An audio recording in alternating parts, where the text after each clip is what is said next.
Zimbabwe's ZiG monthly inflation jumped 1.5 percent points in August from minus 0.1% in July. Over the same period, the country's month-on-month inflation in US dollar terms came in at 0.2%, while the yearly USD inflation aggregate was 3.7% from 3.6% in July.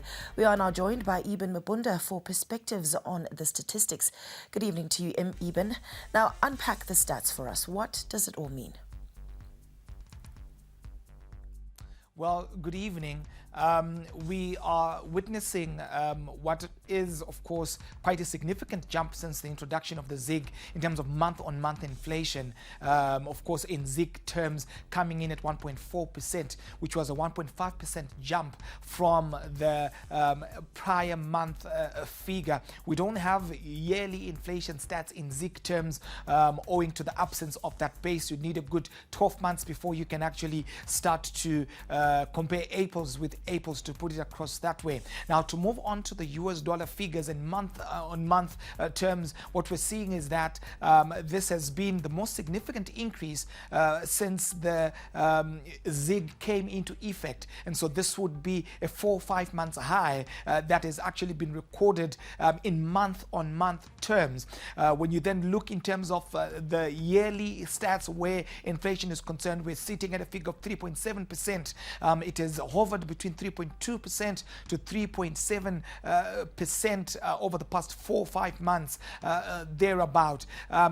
Why we are seeing this particular jump in the month of August is the fact that we're starting to see widening premiums where the parallel market rates are concerned, which is the gap between the value of the ZiG on the formal market vis-a-vis on the parallel market. Hence, some of the disparities that are being experienced, especially on the part of the retailers whose cost structure is sometimes or more often than not denominated in US dollar terms or indexed at parallel market prices, and yet they have to offer their services and goods to the market at formal market rates. Hence the disparities that we're now starting to witness.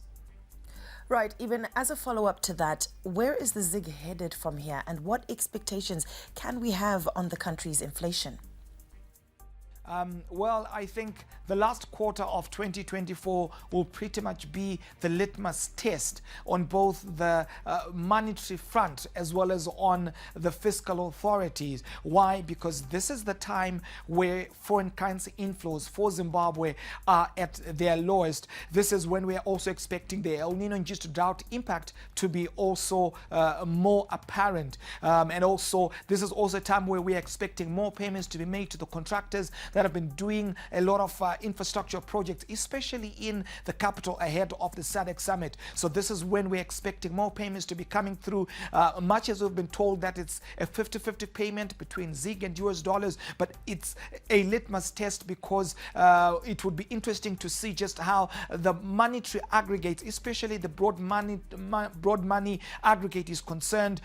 It will be important to see to it that a tight leash, I repeat, a tight leash is kept where the monetary aggregates are concerned, and also the availability of foreign currency, especially on the part of importers, to see to it that their import requirements are also met during that last quarter. So again, it's a litmus test for the authorities. Konapo ipapo pa ZTN Prime, DSTV channel 294, the place to be.